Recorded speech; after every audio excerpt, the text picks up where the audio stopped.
Hey yo, you talking about extreme? It is. Whose contractor is gonna do this for me? Huh? Who's gonna do it? No one but me. This is a head-in trench. This trench is all the way at the back. As we see, this is where the fibers stop. But we're gonna make a junction box in here.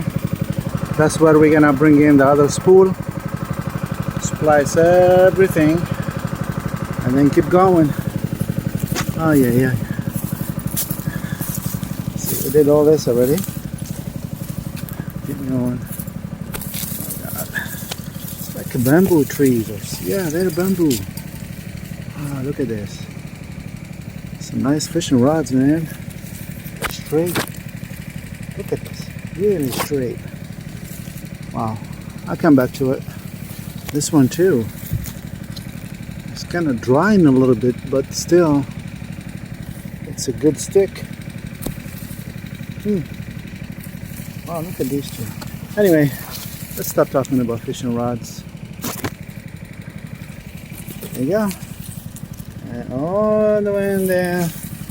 All the way in there. Let's get it done.